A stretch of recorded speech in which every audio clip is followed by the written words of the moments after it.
willkommen zu unserer ersten Sendung nach der Sommerpause. Polylux, das Magazin mit Schwein, geht weiter. Auch Luzi, unser Reporterferkel, durfte nicht mehr in das Oderbruch. Sie hat aber die Zeit genutzt und stattdessen eine große Freundschaft mit der Freiwilligen Feuerwehr in Perleberg geschlossen. Unsere Themen: Ausnahmezustand, der Kampf gegen die Oderflut. Neues Starlet, der Serienbo Wolfram Grandetzka. Einkaufshilfe, der Hacken-Porsche im Test. Stubenfernsehen, die Produktion der Minisender. Los geht's mit Luzi beim Löschen.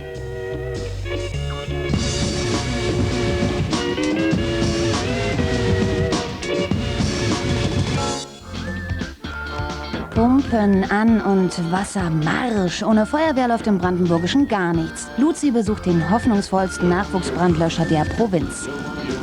Okay, dann gehst du mal weg da vorne.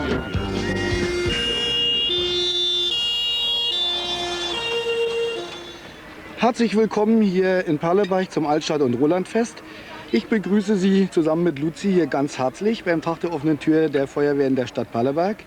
Wir wünschen Ihnen einen angenehmen Aufenthalt bei uns und gar nichts mehr. Helm auf. Luzis ungeteilte Begeisterung gehört Jugendfeuerwehrmann Matthias, dem Chef von Perlebergs Löschjugend.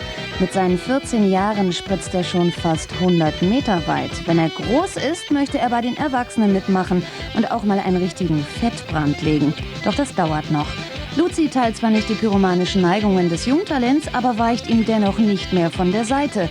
Bei ihm fühlt sie sich sicher, übersteht die reißende Strömung im Perleberger Wassergraben und auch der aufdringliche Rauhardackel hat keine Chance. Klima ist sehr gut, kommt gut mit den Kameraden aus, mit den Erwachsenen auch, die uns dann eben auch einiges zeigen, ohne die wir natürlich heute nichts wären. Ein Feuerwehrmann alleine wird niemals eine Aufgabe bewältigen können. Wassernahmestelle, laufendes Gewässer, Lage des Verteilers 20 Meter diese Richtung. Angriffstrupp zur Brandbekämpfung mit einem C-Strahlrohr über diese Wiese zu diesem Brandobjekt vor. Oh. Angriffstrupp mit einem C-Strahlrohr zur Brandbekämpfung vor. Jeder Handgriff sitzt. Luzi ist beeindruckt. Die Perleberger Pimpfe sind spitze und dafür opfern sie ihre ganze Freizeit. Motor des Ganzen ist die Mutter von Matthias. Entweder man hängt an seiner Freizeit oder man ist in der Feuerwehr. Und wir sind dann in der Familie. Wir sind jetzt 3 Mann in der Familie. Da kennen wir gar nicht an. Da lebt man mit. Luzi versteckt sich. Was jetzt kommt, ist zu blutrünstig für ein Ferkel. Die Familie probt den Ernstfall. Auch hier glänzt Matthias. Durch hartes Training hat er es zum Chefopfer gebracht. Die Mannschaft ist immer auf Abruf, denn es soll keiner sagen, dass nie einer eine Feuerwehr braucht. Soll keiner sagen. Nie ist nie. Einmal braucht man es immer. Irgendwann mal. Zu welchem Fall weiß man nicht. Aber irgendwann kommt es immer mal das erste Mal. Und das erste Mal ist es dann eben so, dass es dann eben... So ist es. Luzi fürchtet keine Feuersbrünste mehr. Sie kennt ja jetzt Matthias, Brandenburgs schönsten Nachwuchsfeuerwehrmann.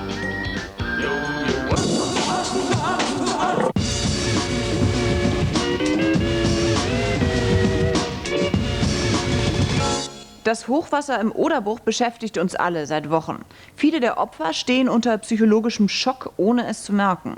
Auf polnischer wie auf deutscher Seite sind Experten eingeflogen worden, um den Obdachlosen wieder Mut zu machen. Auch Pastoren und Pfarrer sind seelsorgerisch voll gefordert. Marte Spörl besuchte eine 81-Jährige, bei der kein Seelsorger Erfolg hatte. Sie ist für Geld und gute Worte nicht bereit, aus ihrer Kirche direkt am aufgeweichten Deich in Kienitz auszuziehen. Die Bundesgrenzschutzbeamten Andreas Knapp und Thomas Rath sind täglich aufs Neue berührt von der trügerischen Idylle ihres Einsatzortes. Mit 140 PS schraubt sich der Motor ihres leichten Aluminiumbootes durch das modrige Oder-Hochwasser. Es ist 8 Uhr abends. Die Beamten fahren die letzte Tour ihrer Schicht. Seit einer Woche schieben sie Dienst im Katastrophengebiet. Mit schnellen Booten schützen die Männer die Zeltendorfer Niederung vor möglichen Plünderungen. Hier war das Wasser am 23. Juli stärker als der Damm. 50 Meter Deich wurden mit ohrenbetäubenden Knall bei Oder Kilometer 472 um 9 Uhr morgens einfach weggedrückt. Seither herrscht hier Land unter. Mit langsamer Fahrt motoren die Beamten durch die überfluteten Straßen der Geisterdörfer. Ein bestürzender Anblick, der nach Aussagen von Psychologen nur mit professioneller Hilfe zu verarbeiten ist. Ja, ich meine, gut, aufgrund meines Berufes muss ich damit umgehen. Und nach einer gewissen Zeit funktioniert das auch problemlos. Ne? Das ist natürlich, ich habe halt selbst ein Haus und es könnte vielleicht auch bei uns mal passieren. Ne? Das ist schon eine schwierige Sache, aber man muss da eben mit fertig werden. Ne? Das wird man auch. Gegen 22 Uhr ist der Einsatz vorbei. Plünderer gab es zum Glück keine. Das Boot wird verteut und eine 18-Stunden-Schicht geht zu Ende. Übergabe an die Ablösung. Haltet die Ohren steif. Ja, viel Spaß, ne? Kommt gut heim. Bis dann, ne? Bis morgen. Vorsichtig. Ne? Tschüss. Schönen Abend noch, ne? Ja. Tschüss. Übermüdet verschwinden die Männer in die Dunkelheit. Ein paar Kilometer weiter südlich wird unter Flutlichtbatterien auch um Mitternacht noch geschuftet. Hier in Eisenhüttenstadt schaufelt eine Einheit der Bundeswehr gemeinsam mit Kräften des Technischen Hilfswerks. Auch bei ihnen sind psychologische Folgen der Anstrengung spürbar. Viele der jungen Männer überschätzen ihre Kräfte, lassen sich nicht ablösen, ignorieren körperliche Alarmzeichen wie schwere Sehnenscheidenentzündungen. Uns war eigentlich nicht die Möglichkeit gegeben, uns direkt auf das einzustellen, was uns hier erwartet. Das heißt, mit jedem Tag, den wir länger sind, wächst eigentlich auch der Unmut. Am nächsten Tag geht der Sand bei Neuhardenberg in die Luft. Unter schweren Helikoptern treffen wir Hans-Ulrich Schiel. Der Johanniterpfarrer hilft in der Hochwasserregion denen, die sonst selber helfen. Der 65-Jährige betreut die Professionellen und Freiwilligen, die Tag und Nacht im Einsatz sind, denn die haben den Zuspruch besonders nötig.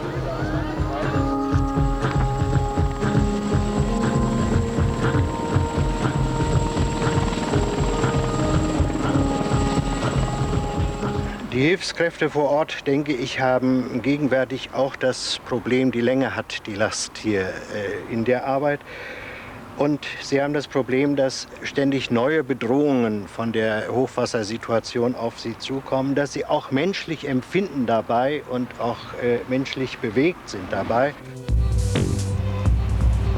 Über 12 Stunden ist der Mann der Kirche täglich im Krisengebiet unterwegs. Von Ratzdorf nach Frankfurt-Oder, von Eisenhüttenstadt nach Hohenwutzen. Es wird von uns Seelsorgern und Betreuungskräften nicht ein Wunder erwartet. Jeder weiß, wir können die Situation nicht verändern. Aber wir versuchen, die Kräfte, die wir haben, so zu kanalisieren, dass Menschen damit wieder eine Zukunft aufbauen. Oft reicht ein aufmunterndes Wort oder ein Gruß von zu Hause, um den übermüdeten Hilfskräften neuen Mut zu geben. Ich habe hier ein Fahndungsfoto. Sind Sie das? Das bin ich wohl, ja. Und Sie haben Geburtstag. Vollkommen richtig. Dann gratuliere ich ganz herzlich zum Geburtstag. Dankeschön. Ich bin Pfarrer Schiel, der Notfallseelsorger.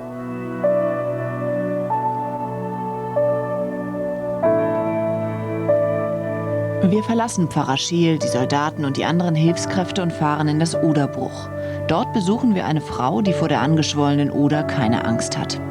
Erna Roder ist 81 Jahre alt und wohnt schon ein halbes Menschenleben in der Kienitzer Kirche. Der Fluss ist nur einen Steinwurf entfernt. Sie hat 2 Kriege erlebt, die Flutkatastrophe schreckt sie wenig. Als nachts die Evakuierungssirenen heulten, drehte sich Erna Roder zur Wand.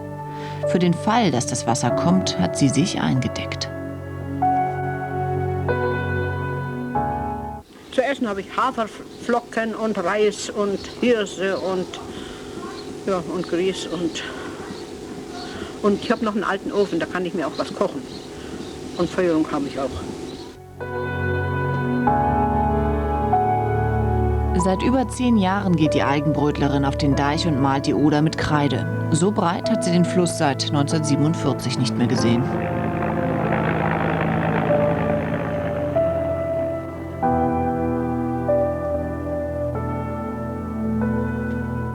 Früher, als sie noch beweglicher war, kletterte Erna Roder auf ihren Kirchturm, um zu malen.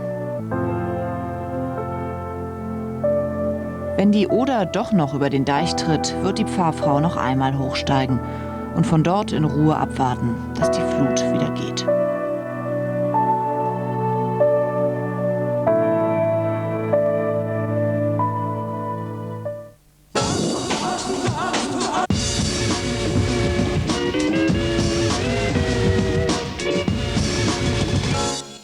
Er ist Serienstar, Republikflüchtling und Doktorand der Betriebswissenschaften in einem. Wir schafften es, den schönen Wolfram Grandetzka nahezu hüllenlos vor die Kamera zu bekommen. Nach seinem Auftritt als digitalisierter Glaskörper geht es für Wolfram Grandetzka erst richtig los, denn er kann sich auch in der Realität durchaus sehen lassen. Wer ist das denn?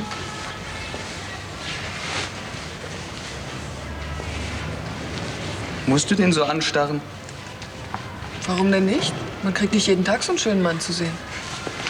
Guten Tag, kennen Sie eine Frau Edel? Sitzt genau vor Ihnen. Ed Kerner, freut mich. Ich komme wegen des Jobs im Tanzstudio. Ach, so sehen Sie gar nicht aus. Naja, irgendwie muss man sich ja von der Konkurrenz abheben. Und warum eigentlich nicht durch das Aussehen? Seit ein paar Monaten hat er einen neuen Job. Als besagter Ed Kerner in der Soap Alle zusammen. Die mit den Ärzten und den noch jüngeren weiblichen Fans, die ihm täglich vor dem Babelsberger Studio auflauern, zwecks gemeinsamem Foto und Autogramm.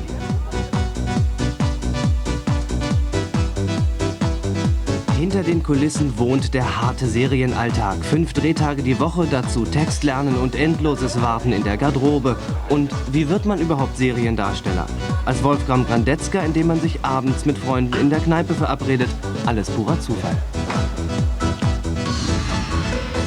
Dann bin ich dahin und dann stand ich am Tresen und auf einmal meinte eine nette jüngere Dame neben mir, dass ich das jetzt ja nicht falsch verstehen solle, aber und ob ich nicht Lust hätte, zum Casting zu kommen und so. Ja, und das habe ich dann gemacht. Dann haben sie mir einen Text gefaxt und dann habe ich das gespielt und das fanden sie dann irgendwie nett. Irgendwie nett fand ihn wohl auch eine Agentin in New York. Da wollte er eigentlich ein Praktikum bei den United Nations machen, aber dann kam doch alles wieder anders. Nochmal purer Zufall und schon ist man Fotomodell. Ja, und dann hat mich so eines schönen Tages auf dem Broadway, wie es ja eigentlich gar nicht in Wahrheit gibt, aber war halt so, so eine Frau angequatscht, die sich dann als die Chefin von der, ich glaube, damals zweitgrößten Talent Agency da rausstellte. Und ich habe es am Anfang natürlich alles nicht geglaubt und naja, bin dann aber trotzdem mal hingegangen, weil sie mich da irgendwie weich geklopft hatte, weil sie einen Haufen tolle Leute vertreten würde und ich da unbedingt dazu müsste. Und naja, dann bin ich halt irgendwann hin und dann ja, war das alles ganz nett und die haben mich dann rumgeschickt und so fing es an. Also ich habe Chibo gemacht, ich habe Kataloge gemacht, ich habe, wie heißt das, Allegra habe ich gemacht für sie. Ich habe im Ausland Sachen gemacht für Deutschland. Ja, alles was schlecht und peinlich ist, habe ich gemacht irgendwie.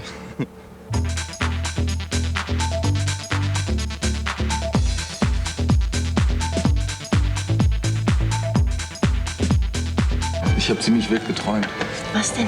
Ich lag unter der Brücke bei so ein paar Pennern. Ich glaube, es wird wirklich Zeit, dass ich eine Wohnung finde. Sag mal, weißt du, wo Spandau liegt? Ach, das liegt am Ende der Welt. Also ganz schön weit draußen dann, ne? Mir egal. Ich würde dich überall besuchen. Auf Besuch ist Wolfram Grandetzka momentan nicht so richtig eingestellt. Gerade eben hat er eine neue Wohnung bezogen. Dachgeschoss natürlich, mit Blick gen Osten. Denn da kommt er her. Aufgewachsen ist er im lauschigen Thüringen, bis er mit seinen Eltern Anfang der 80er aus der DDR ausreiste. Über Karlsruhe zurück gen Osten. So ist das Junggesellenleben.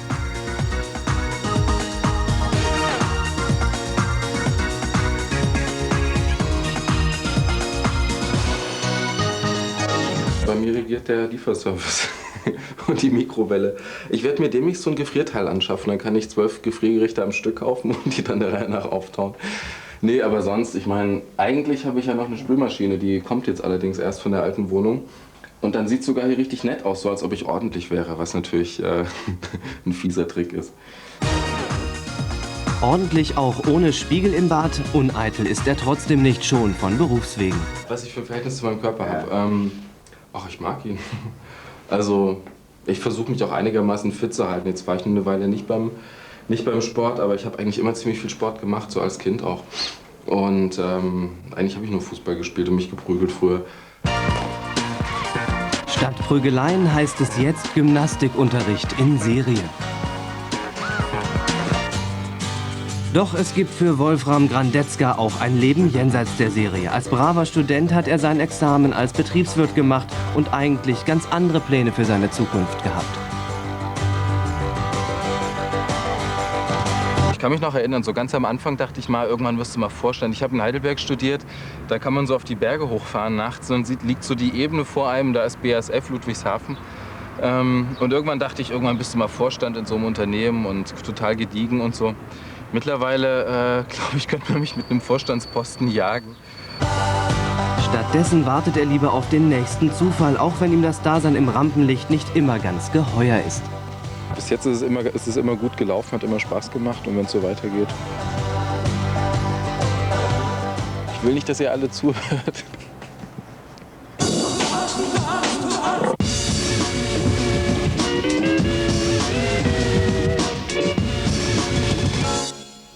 Wir wollen Ihnen von jetzt ab immer mal wieder hoffnungslos unterschätzte Produkte schmackhaft machen. Gebrauchsgegenstände, die völlig unverdient ein gemein spießiges Image haben, obwohl sie das Leben ungeheuer erleichtern. Kennen Sie zum Beispiel diese kleinen, formschönen Einkaufstaschen auf Rädern? Eine nachgerade geniale Erfindung, die seit Jahrzehnten ein Schattendasein fristet. Zum Glück weiß Carsten van Rissen, wie schön ein Hacken-Porsche sein kann. Das sind sie, die Hacken-Porsche, eine neue Generation von Einkaufswagen, sportlich, wendig und trendy. Neue Verkaufszahlen beweisen, immer mehr junge Leute fahren auf die kecken Flitzer ab.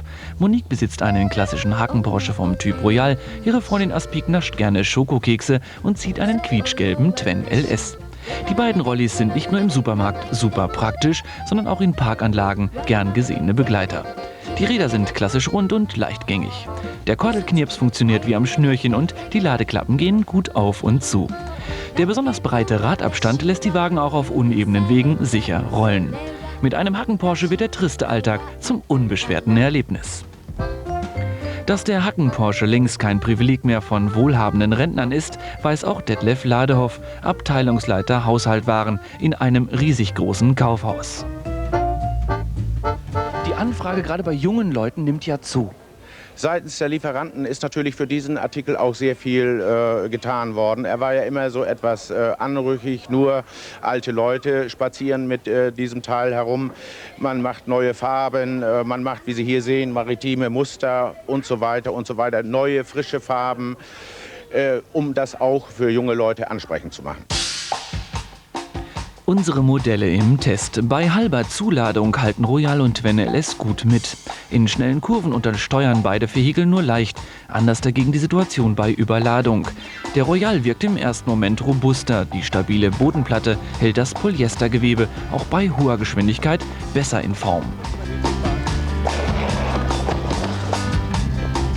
Beim Twen LS hält der signalfarbene lackbeschichtete Kunststoffsack den extremen Kräften, die auf ihn einwirken, leider nicht stand. Dafür ist er bei nächtlichen Einkaufstouren im Gegensatz zum Royal wesentlich besser zu erkennen.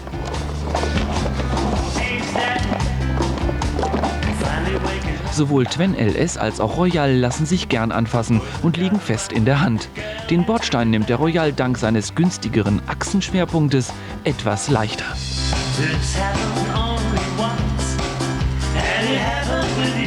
Und wie Hundebesitzer kommen die Hacken-Porsche-Fahrer einfach schneller ins Gespräch. Ein Hacken-Porsche verbindet. Bei der einkaufenden Bevölkerung wird der wendige Begleiter bis auf wenige Ausnahmen immer beliebter. Ich liebe Hacken-Porsche. Schönen Tag noch. Wie nennt man das? Rentner-Volvo. Ich bin der Detlef und ich finde den Hacken-Porsche gut. Warum? Warum? Es ist gut zu transportieren, wenn man ein bisschen mehr zum Einkaufen hat. Zum Beispiel? Zum Beispiel, wenn ein paar Flaschen Bier drin sind oder andere Lebensmittel. Ja. Am liebsten alle Hacken-Porsche möchte diese Dame kaufen. Das Rennen macht ein Modell mit 3 Außentaschen für knapp 50 Mark. Es gibt natürlich selbstverständlich verschiedene Ausführungen. Hier, dieser Einkaufsroller hat ein Alugestell, was dieses ganze Gerät natürlich sehr leicht macht. Und Sie ihn dann kräftig beladen. Sie können dieses Teil so anheben, das ist überhaupt kein Problem.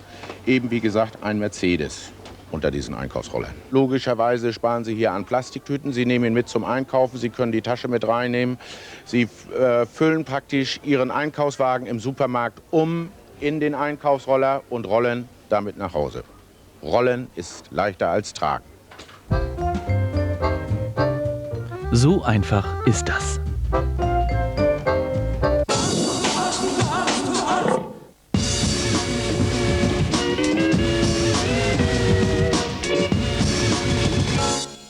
In ihnen schlummert ein großer Fernsehregisseur, nur will es einfach keiner entdecken.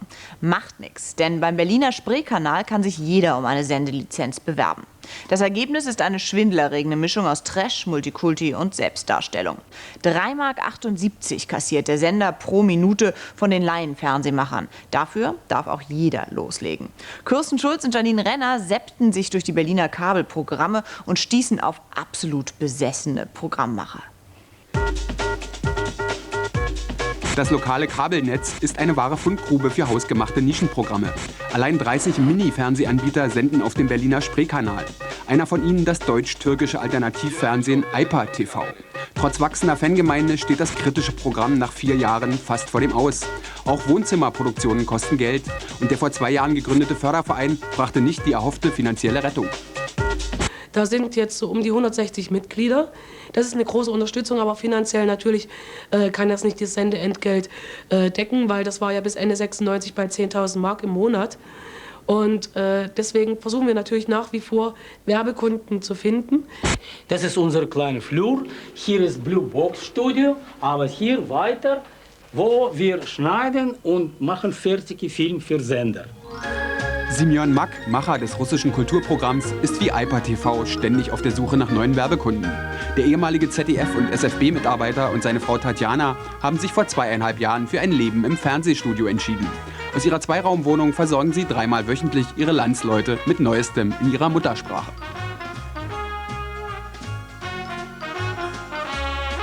Mein Beruf ist mein Leben. Das war in Moskau, auch hier.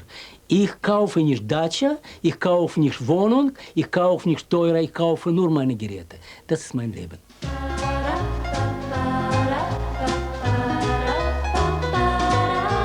Eine halbe Million Mark hat Simeon Mak bereits in das Wohnzimmerstudio investiert und schmiedet große Pläne. Nach der Sommerpause im September wird mit erweitertem Programm 4-mal wöchentlich auch auf Deutsch gesendet. Doch das reicht Simeon Mak noch nicht. Er will weiter expandieren. Ich will gerne in eine Antenne bekommen. Genauso als andere Fernsehen. Wir sind so wichtig geworden. Warum? Weil wir sind das einzige russische Kulturprogramm mit Broadcast-Qualität, mit Broadcast alle Sachen. Und wir wollen produzieren, dass man kann sehen, ganze Fernsehen, zum Beispiel das ganze Deutschland. Vor allem die betagten Exilrussen begrüßen Maks Sendungsdrang. Überhaupt blüht die russische Mediensubkultur in Berlin. Neben Mak berichten 2 weitere Fernsehprogramme und 3 Zeitungen für die etwa 150.000 hier lebenden Russen.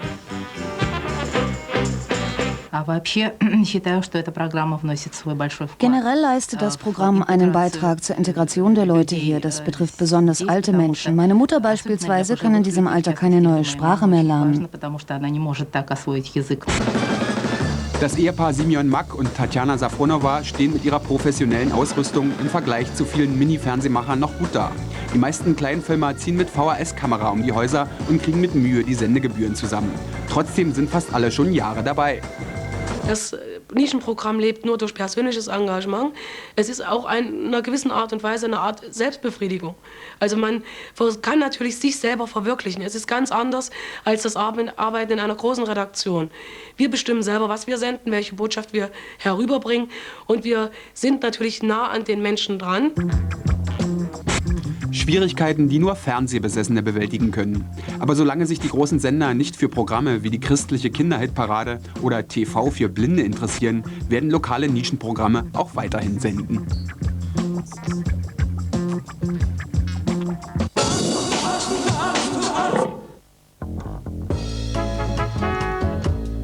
Seid bereit, am kommenden Sonnabend um 12 Uhr fällt der Startschuss zur Rallye Montelugau. Das Polylux-Team mit der kleinen Sau Luzi fährt mit. Wir werden Spaß haben. Das war's für heute mit Polylux. Das nächste Mal erfahren Sie bei uns alles über Glatzen und deren Bekämpfung. Wie immer Dienstag um 19:50 Uhr. Bis dahin lassen Sie sich nicht verführen.